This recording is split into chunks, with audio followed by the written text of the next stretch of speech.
I'll introduce Paul Smith from the National Water Commission, and Paul's going to be talking particularly about some of the national policy viability and opportunities with recycled water and managed aquifers at a national level, and some of the frameworks that the Commission has been working with the states in particular. So thanks, Paul. Thanks, Don. I must apologise up front. There's been a few amendments to the printed out slides in the presentation today, but the messaging is still the same. Look, there's been fundamental changes in the national water reform landscape, particularly in recent years. Many of the challenges that are surfaced from MAR implementation are central to these reform challenges.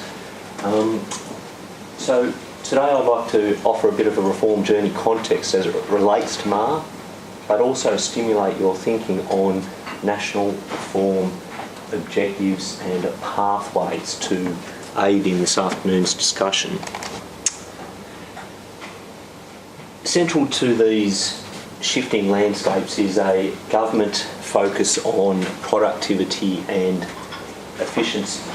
I think it's very obvious to all of us that governments, not only at the Commonwealth level but across state and territories, are focusing on increasing productivity and the role that water plays across the economy.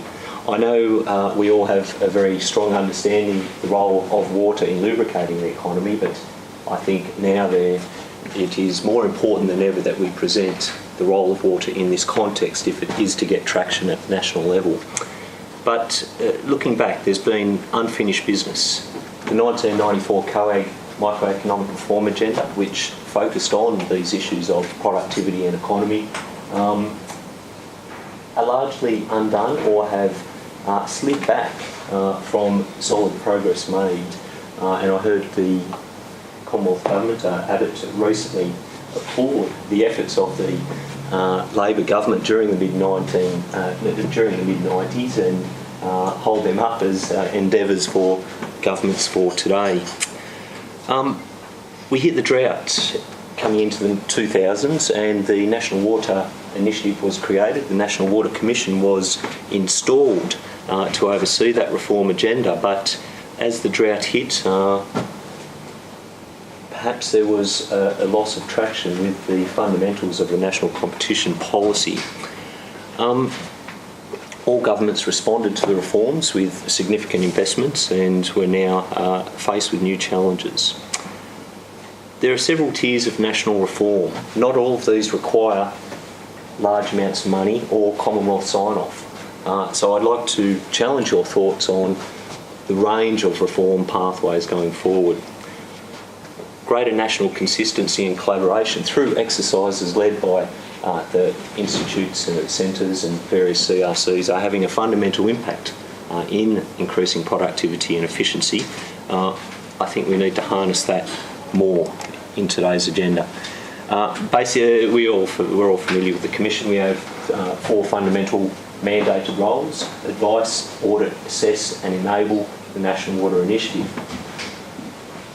We, in the past, have had quite a lot of money to lubricate the reform journey through the RNWS program, but those funds are no longer available. They've been spent. The Commission is downsizing or has halved in recent years. Our role is still very relevant, but our capacity to deliver on national reforms has diminished, and I think that needs to be acknowledged. We're now preparing for our 2014 triennial assessment of water reform progress. Within that will be a report on the future directions for the urban water sector, largely building from or complementing the directions established by the Commission in 2011 under the Future Directions report, but also those of the Productivity Commission, also published in 2011. So what I'd like to challenge you today is, what three things would you like to see change to enable MAR? What things would you like to see remain the same to enable MAR? The outcomes from your feedback today will inform the urban water agenda in development at the Commission, but also inform how the Commission tackles the issues across COAG and governments in the future. I think it's important to look back over the reform journey before we look forward. And as I mentioned before, the Council of Australian Governments and the microeconomic reforms in the mid-90s were fundamental, and the economic benefits were profound. I recently heard a figure of hundreds of billions of dollars, not just in the water sector, but across the whole economy. Obviously, the drought hit in the 2000s, and governments responded with very harsh water restrictions. The Commission viewed these as very blunt and inequitable instruments in managing supply and demand, and perhaps even took attention away from the fundamentals of the microeconomic reforms in the mid-1990s.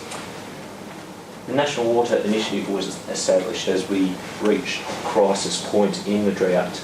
There was $2 billion funds on offer, and the National Water Commission administered those to lubricate or provide the intellectual lubricant to navigate through these issues of supply diversity and risk management. There was a serious shift as we proceeded into the reform journey, a focus on security through diversity. And now all state and territory governments have a portfolio of supplies that are much more resilient to the variables of our climate.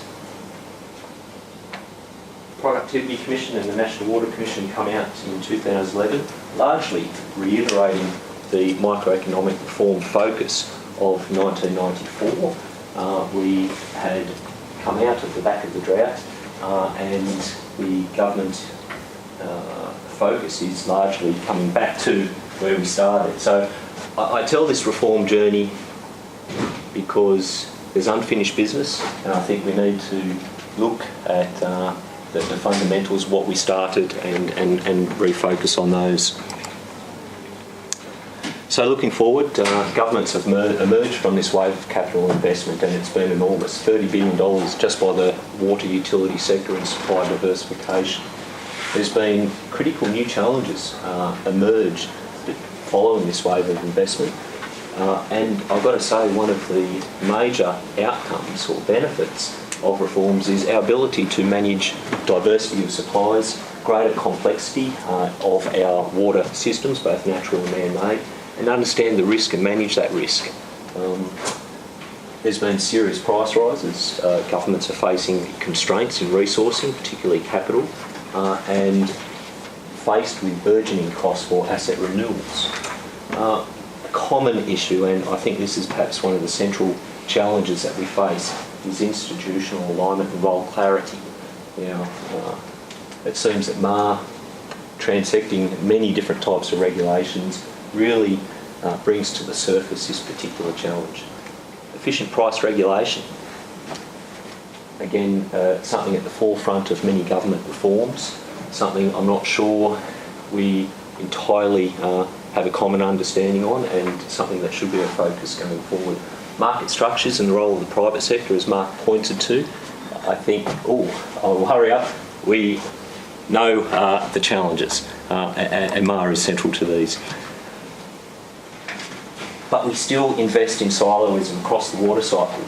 Now, I didn't have time to do the research on the funding, but fundamentally we have stormwater assets and flood mitigation. I've heard the assets around the country are up to $60 billion, typically managed by local councils, not water supply agencies. Water supply assets, $30 billion during the couple of years of the drought, equivalent figures in wastewater assets. Seems to be a resurgence in catchment management. Look across the country now, particularly those areas that are emerged from drought, and there seems to be a focus on waterway health, catchment management, and funding programs attached to that. Planning and regulation, cost, urban livability, R&D, hundreds of billions of dollars.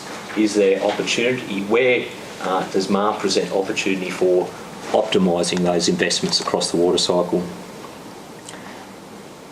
I think several challenges relate to the benefits from MAR are dispersed across multiple agencies. It is very difficult for one agency to fully value the social and environmental externalities that are present in MAR. Institutional arrangements are not encouraged to allow organisations, whether they be local council, water utilities, wastewater, the whole sector to come together to share resources. It is often the case that by the time decisions are made, opportunities for resource sharing are locked out. Shifting community attitudes, and I'm very glad that We have representation from Perth today to enlighten us on what they've done well.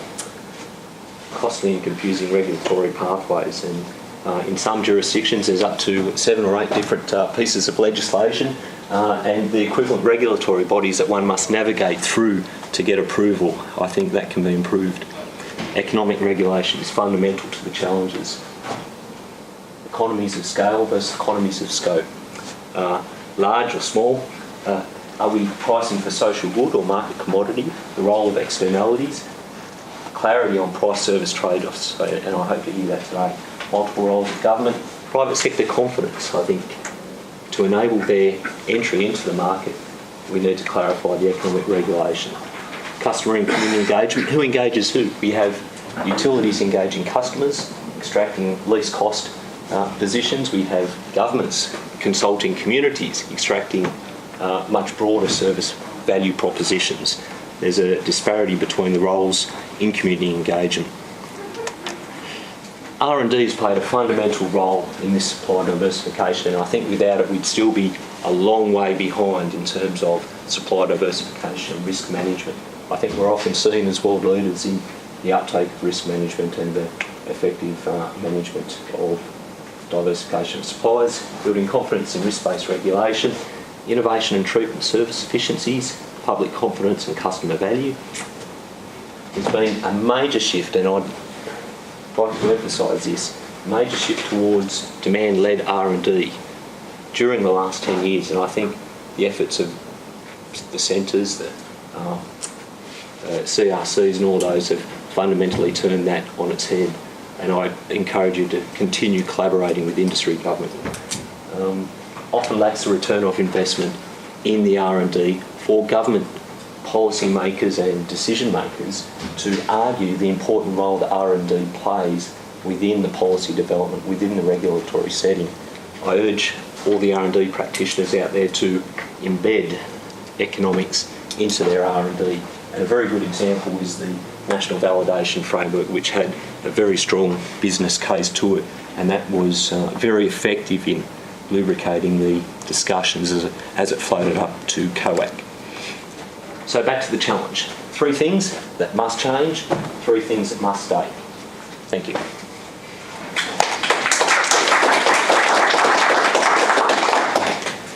Any questions?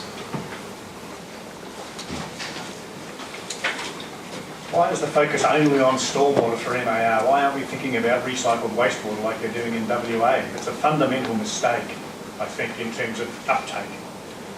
Sure. Well, the Commission's position has never focused on any one particular form of recycling. We have been very strong advocates that all options be on the table and considered in light of the full economics and social value. I just looked at those 2 lines on the slide, stormwater. I think we need to consider all sources of water. I focused on MAR today because the focus of this workshop is on MAR, but I must be very... use wastewater. Oh yeah, the Commission is a very big advocate of all water sources. We do not exclude one, and we have expressed many firm views that government should remove policy bans and consider the full spectrum of options. And just from our perspective, we would have seen, and hopefully you saw in the agenda, that the focus today is around stormwater and wastewater application through managed aquifer recharge. So they're the boundaries we put around the discussions today. We're not necessarily talking about groundwater more generally. The interest from Goyder and ourselves are around specific applications of source waters through MAR, and those source waters are wastewater and stormwater. What you talked at the end about return on investment, do you have any particular definition for the time that I mean, when we do net present value analysis, we can do it on 25, 30 years, 40 years. So what I have a problem with, especially with the Productivity Commission, is that when they come out with a particular answer to a question, they never talk about how the return on investment can be spread out over many more years than just talking about today or next 3 or 4 or 5 years. There's a real problem in society. You build a freeway, to take people somewhere. So you build a pipeline to serve people somewhere. It's not going to, the return on investment is not going to be there tomorrow. It's going to take time. And I think there's a real issue in how you define that long term. Yeah, sure. And I take your point. Just to clarify the return on investment, I see a couple of different issues. One is the R&D or the research itself validating its impact to the particular project that it's working on in terms of alternative water sources. And the other one is the role that R&D plays in lubricating the policy and regulatory dimensions. It is often a challenge for the Commission to argue that R&D has a fundamental role in that without the economics underlying it. But I take the point that a long-term view of R&D and its impact is fundamental to going forward.